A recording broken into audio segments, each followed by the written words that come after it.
अस्सलाम वालेकुम। Welcome to the session. मैं डॉक्टर ज़हीर खालिद। आज हम मौजूद हैं जी तहसील शकरगढ़, ज़िला नारवाल में।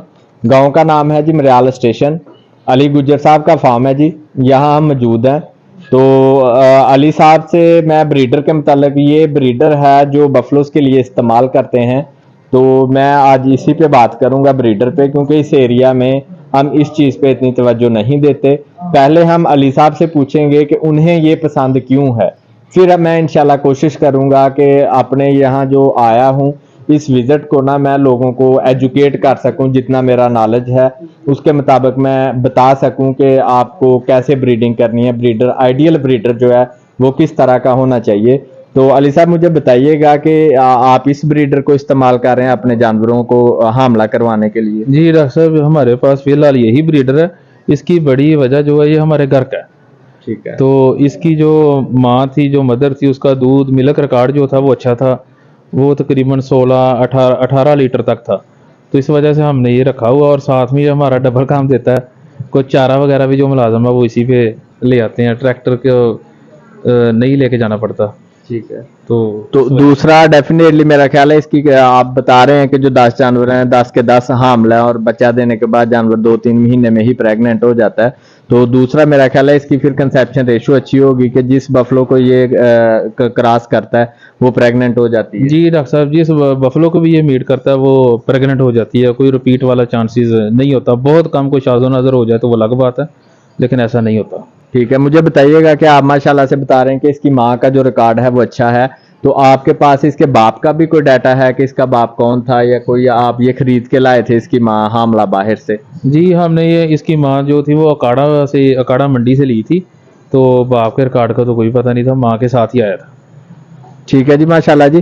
ठीक है, इनका कह लें कि सिस्टम चाह रहा है। तो अब तक आपके पास मुझे बताइएगा कि इसके कितने बच्चे आ चुके हैं और वो फार्म पे आप उनको किस तरह मौजूद हैं, या क्या स्टेटस है उन बच्चों का? डॉक्टर साहब, जो बच्चे हैं हम वो तकरीबन 6 माह साल बाद ना, जैसे वो 50-60 या 80 हज़ार तक हो जाता है तो हम सेल कर देते हैं।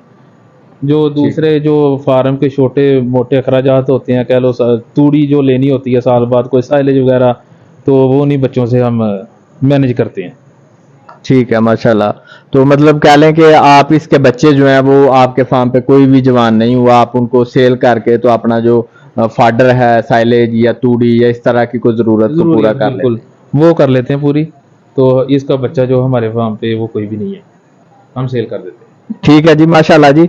कह लें कि इनकी जो कामयाबी है उसमें मेजर रोल डेफिनेटली इस ब्रीडर का है कि इससे अपने जानवरों को हामला करवा रहे हैं और वो टाइमली हामला हो जाते हैं, टाइमली बच्चा देते हैं, और इनका जो 120 लीटर रोजाना दूध पैदा करने का टारगेट है वो मेंटेन रहता है। तो अभी मैं बात करूंगा कि चलें ठीक है, इनका पॉलिसी है कि ये इसके जो बच्चे हैं उनको तैयार करके तो 60,000 80,000 लाख तक की वो जो इसकी कट्टा या कट्टी है उसको सेल कर देते हैं। लेकिन मैं यहाँ पे अपने कमेंट्स देना चाहूँगा और मैं बताऊँगा कि किस तरह से हम इसको बेहतर कर सकते हैं। तो मेरा जो अगर ज़ाती पूछे तो मेरी रिकमेंडेशन ये होगी कि आप बफलोस को बेशक, आइडियल तो ये है कि आप बफलोस को प्रेग्नेंट करवाएं सीमन के साथ, उन बुल्स के सीमन के साथ जिनका डाटा आपके पास मौजूद है, जिनका पेडिग्री का रिकॉर्ड मौजूद है कि वो अच्छे बुल्स हैं। लेकिन अगर आपको उस पे मैं एक सेपरेट व्लॉग बनाऊंगा कि बफलो में एआई जो है वो इतनी कामयाब क्यों नहीं, और उसको हम कैसे कामयाब कर सकते हैं। जो बीज रखना है, जो मसनूई नस्ल कशी है, वो हमारे यहाँ एक कंसेप्ट पाया जाता है कि वो इतनी कामयाब नहीं बफलो में, गाय में कामयाब है। तो उस पर मैं एक सेपरेट व्लॉग बनाऊंगा और मैं बताऊंगा कि बफलो में हम उसको किस तरह से कामयाब कर सकते हैं। तो अभी फिलहाल मैं ब्रीडर की बात करूंगा।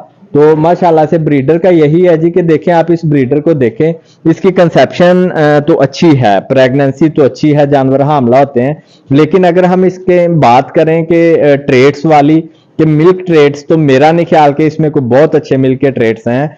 ये ना तो नीली में आता है, ना रावी में आता है, ये नॉन डिस्क्रिप्टिव ब्रीड में आता है जिसको हम कहते हैं देसी मज। तो ये देसी संडा है जी। तो ये उस नस्ल में आता है। मैं अगर क्वालिटी की बात करूं तो मैं सबसे पहले बात करूंगा, आप इसका ओवरऑल फिजिक देखें। इसकी जो फिजिक है वो छोटी है, छोटी, और आइडियल जो डेयरी के ट्रेड्स होने चाहिए फिजिक में वो मौजूद नहीं।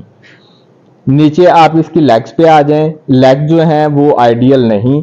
हम इसके प्रीप्यूस पे आते हैं, जहां से यूरिन पास करता है, वहां पे देखें नीचे झालर बनी हुई है, फ्लैप है स्किन का, जो कि मौजूद नहीं होना चाहिए आइडियल ब्रीडर में।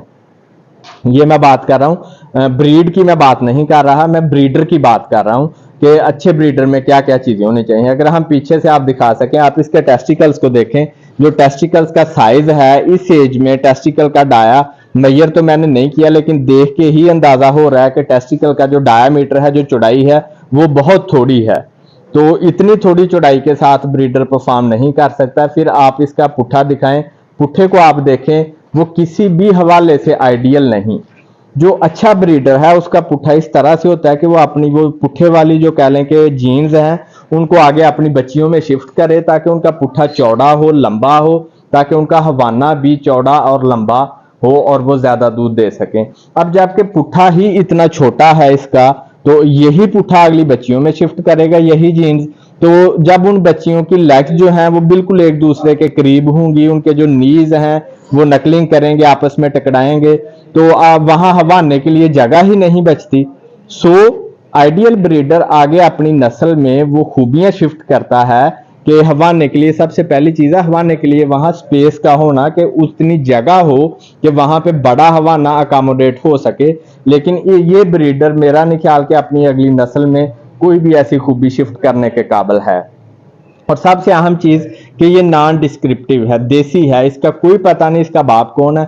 माँ का हम कहते हैं कि जी ठीक है, माँ इसकी फलां फलां है, लेकिन ओवरऑल ये किसी भी ब्रीड में नहीं आता। ना ये नीली का है, ना ये रावी का है, ना ये नीली रावी क्रॉस का है। ठीक है जी। सो जब आप फार्मिंग कर रहे हैं तो एटलीस्ट ये जरूर करें कि आप अगर इंसेमिनेशन की तरफ नहीं जा रहे, ब्रीडर से करवा रहे हैं, तो ब्रीडर एक अच्छा और आइडियल ब्रीडर सेलेक्ट करें। बेशक वो आप किसी दूसरे एरिया से लेके आए, ताकि आपके फार्म पे जो आगे कटियां पैदा हों वो एटलीस्ट परफॉर्म कर सकें। कि आप इस तरह से आप नहीं चल सकते कि बाहर से 5 लाख की बफलो लेके आए हैं, उसे आपने 3 4 5 सुए लिए हैं और बाद में वो सेल करके फिर बाहर मंडी गए हैं, फिर से आप 2-3 बफलो लेके आए हैं। भाई आप खरीद के कब तक चलेंगे? आपको अपनी अच्छी बफलोज पैदा करना पड़ेंगी। तो अच्छी बफलोज पैदा कौन करेगा? ब्रीडर ही पैदा करेगा। अगर आप 5 लाख की बफलो ला के तो उसको एक देसी ब्रीडर के साथ क्रॉस करवा देंगे, तो आगे जो कटी आएगी, ठीक है आप उस कटी को सेल कर रहे हैं, लेकिन वो आखिर किसी ना किसी के पास तो जा ही रही है ना।